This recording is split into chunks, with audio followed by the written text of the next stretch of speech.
Thank you. Thanks so much. Hi everybody, welcome to our conversation today about the state of beauty and sport. I'm just going to talk about an article that I read recently in the Business of Fashion, which said the global sports sponsorship market is now worth $115 billion and projected to exceed $160 billion by 2030. So the opportunity there is great. But what's fascinating about this growth is who's joining the game. And it's beauty and wellness brands like ELEMIS, Charlotte Tilbury, F1, Fenty Beauty and Sephora, who are partnering with women's teams, leagues and athletes in ways that go, I think, far beyond marketing. And it's not just about surface beauty anymore, is it? It's about confidence, performance, belonging, and how women feel, not just how they look. It's celebrating individuality and unity, and it's really an exciting conversation and a new one, which is always an interesting thing to take apart. I'm joined today by a really cool panel of women who I've had the pleasure of speaking to already, and we didn't stop talking, so I'm going to hurry up because I know that's how it's going to be. Aki Mandhar, the CEO and President of Chelsea Women's Football Club, welcome. Dina Asher-Smith, phenomenal woman, runner, sprinter, and cultural icon, according to my daughter just now. and Oriele Frank, hi, the co-founder of ELEMIS. And together we're going to be unpacking this conversation, which I know is going to be fun and very interesting. So I wanted to start with you, Oriele. ELEMIS is one of the brands that's really tapped into this moment of beauty and sport. You've led with a 3-year partnership that I know you were 6 months into with Aston Martin. Tell me, how did it come about? Like when it was first brought up, was it poo-pooed? Was it hailed as a brilliant idea? How's it been and how did it come about? I mean, first of all, I just wanted to let everyone know here about what is going on in women's sport as well, because it is absolutely incredible. So a couple of stats, and then I'll tell you the journey that ELEMIS have been on. But in women's Six Nations rugby that we all saw the Red Roses win, 6.7 million views were done on TikTok, which is just incredible. That was 75% higher than men. Over 1.9 million people watched that game, and they had the highest 81,000 people at the actual stadium. And in the football, in the Chelsea Women's Super League, 40 million views since they started in 2024. You know, the female sports industry is just taking off. And female and sports viewership, which is where we come on to how we got involved in Aston Martin. And it was a curveball in the boardroom. We'd always partnered with charities, and we'd done a lot of charity work through Mind, and we still continue all of that with King's Trust, with Look Good, Feel Better, and our other partnerships with fashion. So that we do travellers with like Rixo and all sorts of brands. But we hadn't really looked at Formula One. But we got quite excited because the Drive to Survive movie that everyone was watching had this phenomenal increase in female viewership. 46% of people watching the Drive to Survive movie were females. And it was actually really inspired by our CEO, Sean Harrington, who wanted to tap into this female audience because he genuinely felt that Formula One, which is predominantly a male environment, male racing, wasn't tapping into that female viewership. And how could we really change the game, be a game changer? How could we change the narrative? How could we do things differently? And actually really answer those needs of the female. So we signed a deal in February. It was very fast track. There was a lot of work that had to be done to make it happen. Sorry, when it was first brought up, was there a response of surprise or? I think we'd always been looking at global partnerships. We'd looked at models, we'd looked at singers, we'd looked at actresses. But when you're a global brand in 110 countries, how do you arrive in that city and sort of show up? And will that partnership mean anything? And actually what this meant was that in every city, we show up. We show up in the malls, we show up at the events at the paddock, we have the pit stop treatments, we have female empowerment events, and that's how we've actually made this an amazing opportunity, just literally back from Austin. And we brought in an expert, we brought in Amy Mansell, who's been an absolutely incredible. She had experience in Formula One, but was also going to champion the sort of female side of things. So we really did, if you look at the male Formula One racing, it's been very much geared to like watches and whiskies and things like that. No one bought beauty, wellness. And actually Aston Martin, we wanted it to be British. Aston Martin, very British. Really specialise in, you know, precision, innovation, quality. But also we work really closely with their ESG team on how can they do things more sustainably. So we've been up to Silverstone. It's a true partnership. Yeah, true partnership. And we've even been up there and done a whole session. Actually, I was there 2 weeks ago. We did Wellbeing. It was Wellbeing Week. And they really champion connection, mind, and balance. And we talked about how beauty brings that to you, how it can connect people, how it can make them feel better about themselves, how it, mentally you can feel better. So we really are working very, very closely with them. And we also did a whole sustainability partnership. I mean, they literally, I've got rid of all their plastic cups on their site, and now say 37,000 cups have moved to paper cups. And really always championing that change in an industry that you think isn't that sustainable. So it's been a really meeting of two very different minds, but very British, very high quality, an amazing reach around the world. And every site we go to, we set up a pit stop treatments, we do the women empowerment. What does that mean? What's a pit? I'm trying to visualise We have nail? Yeah, we have our couches there. They're doing Right. The girls are all going out there to do hundreds of facials, Right. men as well as women, Right. in the paddock area. I mean, that's never been seen before, to bring that sort of female element into Formula One. So it's been amazing. It's really, really fascinating. Can I just ask you, what does success look like at the end of your three-year partnership? Like, in terms of return on investment, what does that look like for you? Well, we always set out for it not to be about visibility. I mean, if you actually see that they go past so fast, you know, we're on the side of the visor and we're on the car. Success for us is reach. So within the first 3 months, we had an increase of 25% in our reach, in our audiences, in our social media. How do you measure that on social? Yeah, we actually had an agency did an audit on before and after. But we're also, for instance, we're working with sort of a lot of influencers who love the industry. People like Natalie Pinkman, who's been a Formula One presenter for years. We're now championing her. And we're also championing Formula One, the development of the team for girls. So we actually sponsor the team that is really helping. There's Jessica, and Jessica really helps Tina Houseman get out there and female empowerment to bring. I mean, really, the long-term goal is that we also have a Formula One for females as well, as we do for football. Hopefully, so hopefully you know, getting there. so we're constantly there, looking at the drivers, looking at young female drivers, what they're doing, how they're progressing. But yeah, success for us isn't necessarily about being the logo being everywhere. It's about bringing that audience, that female audience of 47%, into ELEMIS, and that reach to ELEMIS, and then empowering the women as well to be really striving to drive, to survive the female version. Thank you so much. Perfect time to move on to you, Aki. As CEO of Chelsea Women's Club, you're the first football, and this is what you told me the other day, that really stuck in my mind, that they're the first women's football club ever to have a menstruation doctor, which is fascinating and unbelievable that that's not happened before. And it just really brought us the conversation about the female care side of sport has been overlooked for so long.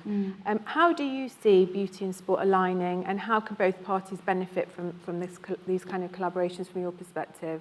I think obviously we have amazing athletes within women's football, and women's football feels like, to me at least, a perfect snapshot of society. If you've ever been to a women's game, you'll see kids and families and gal pals, and like everybody's there, and it's so different compared to a men's game. The investment that those players have in telling those stories, that authentic story, they are all those. I have Lucy Bronze eyeballing me, how many tickets have you sold on a regular week? They are so invested in telling those stories to build the game. So having that authentic storytelling by the players really grows the reach for brands. As you were saying, reach is really important.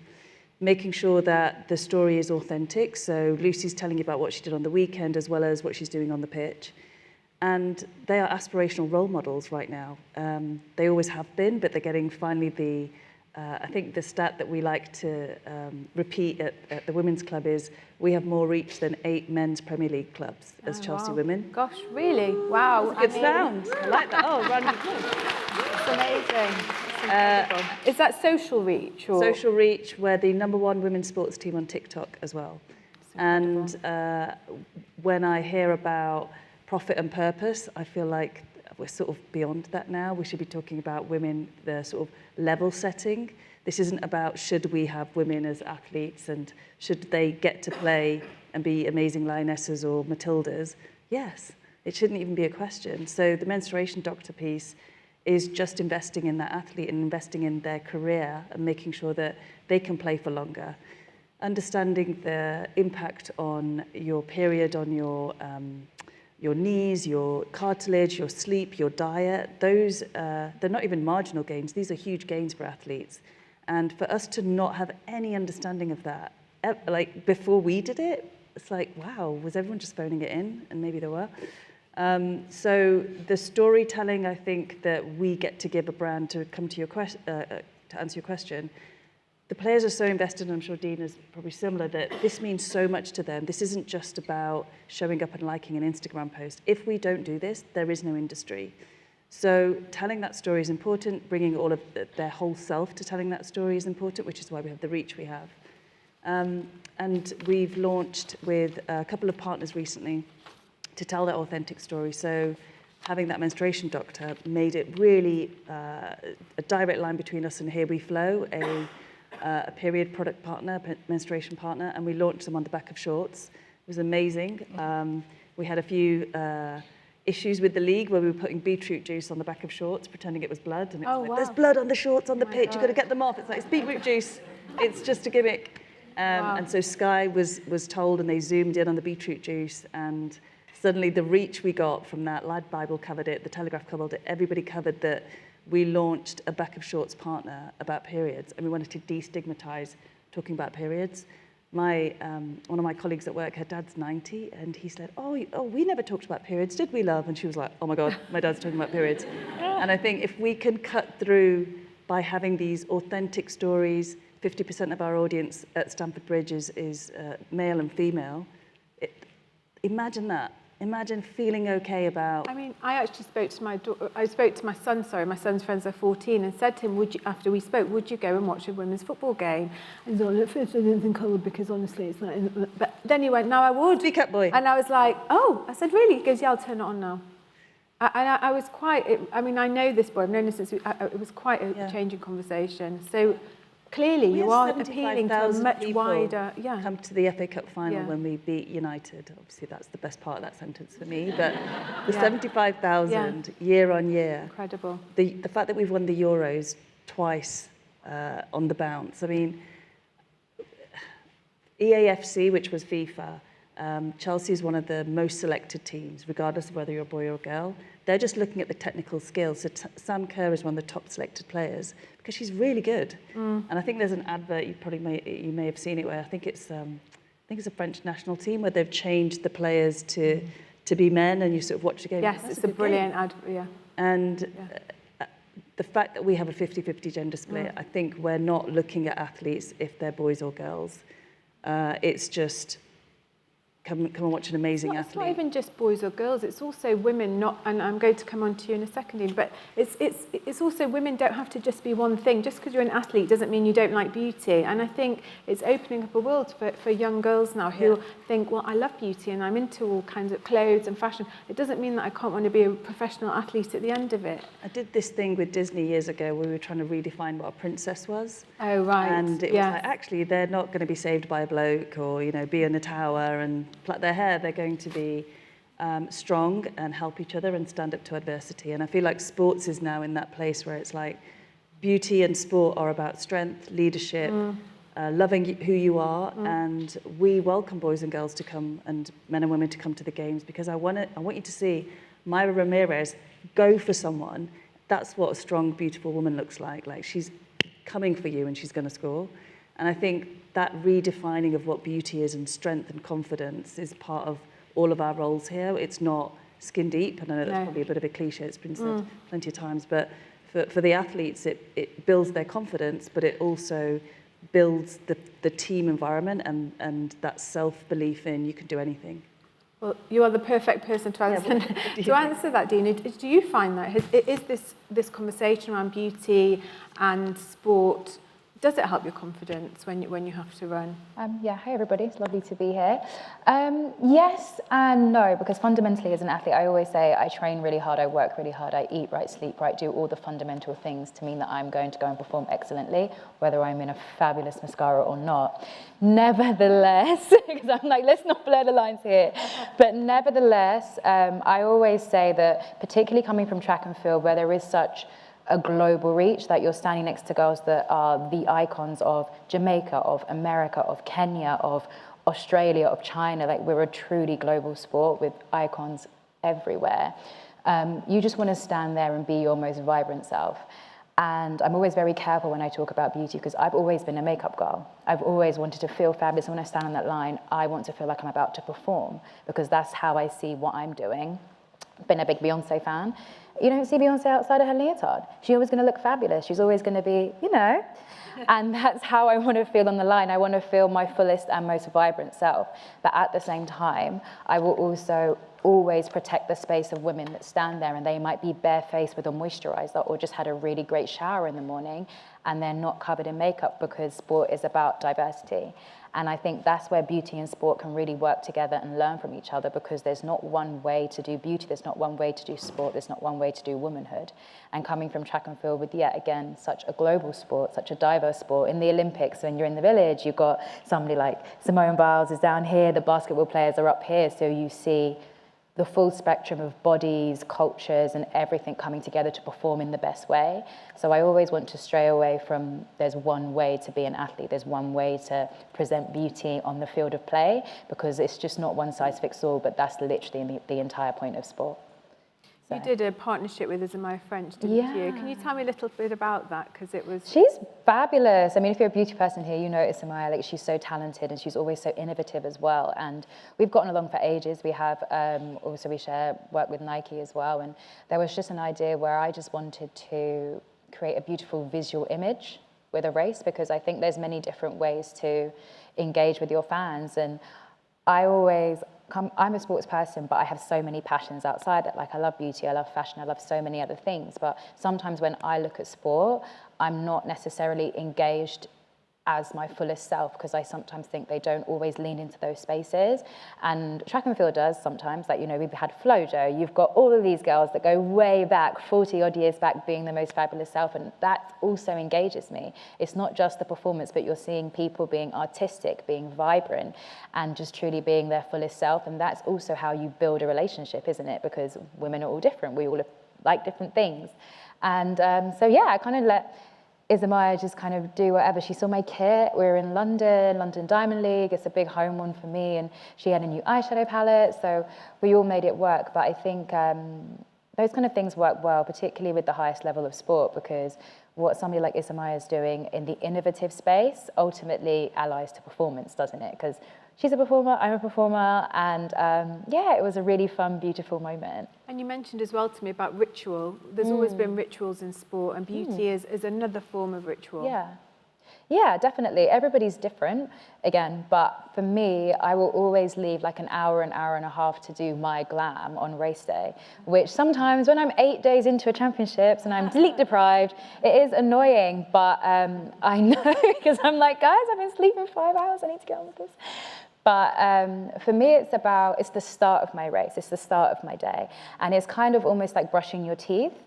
I like to sit there in front of the mirror, and it doesn't really matter if you're tired, if you're excited, if you're like been chatting all day, you need to down-regulate, or you're exhausted, you need to pick yourself up. I've got a time, I need to be here in front of the mirror and I need to be focused.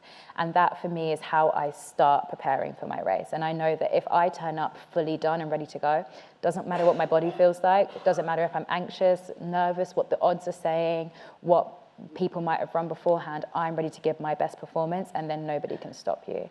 And yeah, that's always been part of my ritual. But again, I know loads of people that are just so different. But yeah, for me, beauty's always been just an essential part of who I am, and it's just something that I wouldn't dream of not bringing onto the track, because it's who I am. It's who you are. Yeah. And it's down to authenticity. And again, what we're Exactly. saying, women are allowed to be multifaceted now. We don't have yeah. to be one thing or another. Yeah. I wanted to ask you, Aki, do you think on the back of this kind of increase in profile of female sports people, that it's kind of, it's because of the it's because of the increased visibility that they're being put under, you know, on the red carpet, on social media. Do you think that's also contributing to this closer connection between the outside and the inside, the beauty and the makeup and the inside? Yeah, I think social media helps, right? Like being able to tell your own story, showing up in spaces that you wouldn't normally have seen athletes in, being able to control your narrative and show your ritual before the game, right? Like Hannah Hampton's skin is amazing. And being able to see what she does before the game and really just wanting to follow her. I think following those individual players has probably helped raise the game in a completely different way that without social media, I don't think we would have had that. So I'd say social media has probably been the biggest impact there. Rather than the actual... Yeah, the broadcast is great, right? Right. And we have on a Arsenal or a Barcelona fixture, we'll have 38,000 at Kingsmeadow, but equally we'll have like a 10,000 game against Paris FC.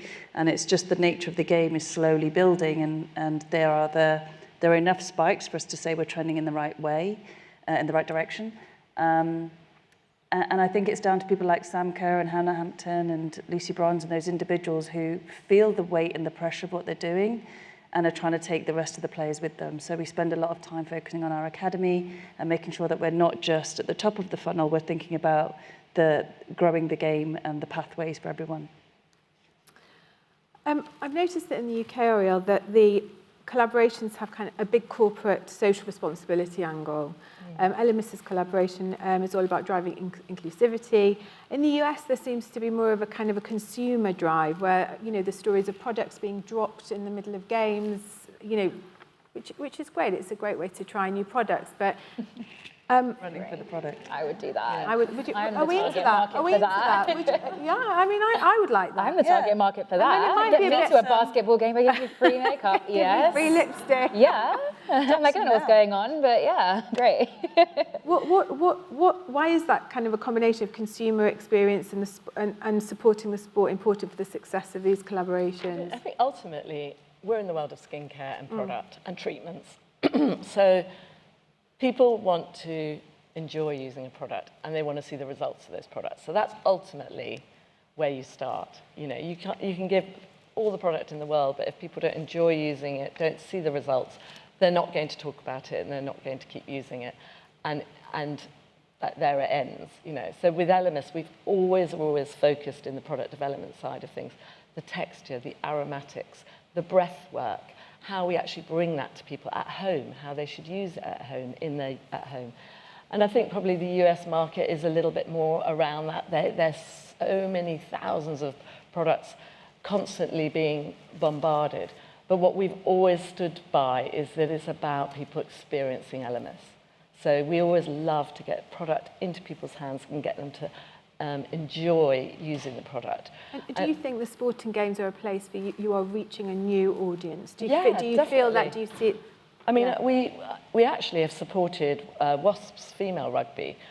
They're the second oldest rugby team. And when you speak to the girls there, 40 years they had their anniversary. And we've been gifting them ELEMIS products. And the love and the loyalty to those women when I turn up at their events is just like, it's so simple, but it's part of their routine. To your point, it's their ritual. They use that cleansing balm every single morning. And the same for development in Middlesex. We support the Middlesex rugby girls that my husband set up. And those girls are young, they're 15, 16, 17, they're starting to use products to make themselves feel better about themselves. So it's not only about good skincare, it's about a ritual that actually has that 1 minute of me time to breathe, to relax, to make your skin look great. And then from the CSR point of view, as a B Corp, which was something that we only have really strived for in the last 4 or 5 years, and B Corp is all about business as a force for good. And we were part of Group L'Occitane, and Mr. Geiger said, you know, it's not just about profit. You know, profit, we wouldn't all be sitting here unless we were making profit. So profit is not a dirty word. is a word that means that if you're profitable, you can be empowered to do really good things. You can do good business, and that's what B Corp is business as a force for good. It made us look at every part of our audience, our inclusivity, the models, how we portray the brand. It's really important. You suddenly realise that quite often we were only testing on white skin, so we now test on all different types of skin types. The audience, what age groups are we covering? We are very cross-generational at ELEMIS. So, it's from a girl of 16, 17, right up until, granny in her hundreds. They're all loving ELEMIS and passing it on. So our B Corp has really given us those values of looking at the community, looking at our supply chain, looking at our transparency of our product, looking at where our ingredients come from, and that's something that we've always championed. I can't believe I've been given the time already. That's gone so quickly. But I just wanted to end on one question. You finished? I know. Can you? Well, there will be questions from the audience in a sec, but I'm nearly over. So I just wanted to ask you. Obviously, today is all about the future of beauty. Where do you see this going? What can you imagine for the future of beauty and sport? I'd like to ask all of you this. I don't know. Is there some kind of fantastical future that you can? Is there something you ever discuss and think, God, we'd love to do that. We just haven't done it yet. Is there anything you're looking at? Yeah, coming from a sport that's intrinsically diverse and at its core is incredibly diverse and very global, I think we just see any kind of endorsements, partnerships representing all of us. Because at the end of the day, the internet, social media, everybody's a global company now. Everybody's got global fans. So it's about, if we ever work with a beauty partner or they come into our sport, it's about appreciating that we all come from different cultures and there's so much beauty in that. Some of us will be zero makeup, some of us will be a simple lip, some of us are just skincare, some of us, like me, full eyeshadow, snatch, the full shebang. But we're all speaking to different cultures and different markets. Therefore, there are so many different ways that we can touch people. So I think it's about authenticity, it's about being yourself, and it's about giving women and sportswomen the space to be themselves, represent their nations through and through. So from your head to your toe, and not just when you run, but what you look like as a visual image on a billboard or at the start line, when you can represent more than just, a brand and a country. You've also got your face and your hair and all of that. I mean, Tatiana Hood apparently matches her nails to her boots. Yeah. So I wonder, can you see any collaborations like that where we're literally matching colours of your brand with lipsticks? And yeah, the thing about our audience, and we have 13 internationals in our squad, is they're always in market. They don't just want to buy one football shirt per season. And I don't have enough stuff to sell, right? They're coming in. Any brands here? We launched a jewellery line, and it's flying off the shelves, and it's sweat-proof, and you can wear it to the gym, and it's light, and it's gold, and it's beautiful. And the co-founders, an amazing woman who's got a fantastic story, and it speaks to Millie and Lucy and the team, and they really care about what she's done. And before the Ballon d'Or, they all got these necklaces with their squad number, and we've just really embraced how to feel confident and how to look out for other women and build each other up. And one of them might be jewelry, another one is period products, but there are so many smaller, lower value items that our fan base is looking for. There's not that many Stanley Cups and hats we can sell, right? Or we need to give them something that makes them feel closer to that player, that can make them feel closer to that athlete and what that athlete's confidence and body image and all those things that we think are great about being in sports. The drop for girls in sports between 11 and 14 is just when they're going on the internet. And that's exactly when we need to get them out on the field and give them reasons to feel connected to an athlete. So whether it's nail polish or face cream, I don't really mind, right? As long as it's some way to get them to feel like connected I want to be part of that. Yeah. And if that gets me on the pitch for 20 minutes today or next week, that's fine. Great. Oh, amazing. Yeah, I think the future, what would be the future? I mean, the future, we really are at the cusp of change, aren't we? I mean, female sports is on such a high. And I think for the future would be, to really support more of those females. They haven't had the sponsorships. They haven't had the companies, we've seen Clinique for men around the rugby field for years.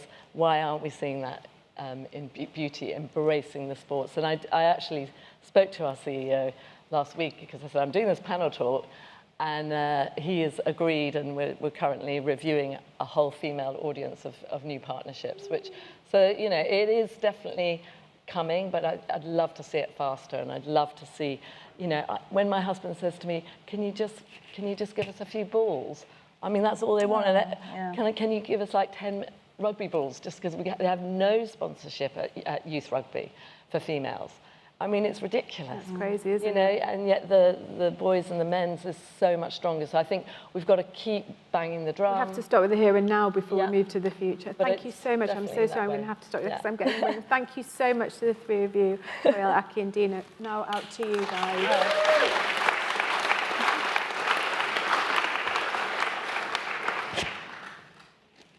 Oh my God, I loved that so much.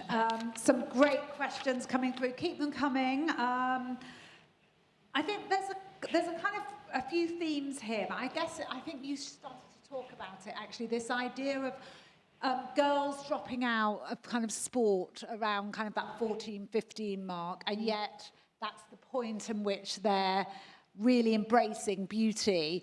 And is there a real opportunity to bring those kind of 2 points in life stages together? And are there any examples of things that you've done around kind of grassroots and girls? And I would love to hear more about that. Do you want to answer? Shall I answer? So we've been working with the FA and the league. Oh, you're hiding now. I'll look to the...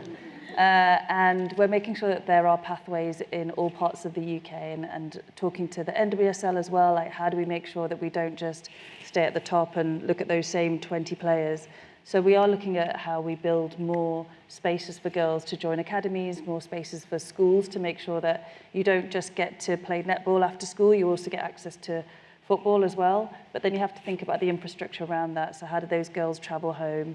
How do they get that meal beforehand and make sure that they think about looking after themselves, not just playing the game? So we are talking to leagues and the government about that. We have an academy ourselves that we spend a lot of time on and thinking about how do we get a more diverse audience. We're in Cobham in Surrey, so we have to go a bit further and make sure that we can help those girls travel back and forth as well.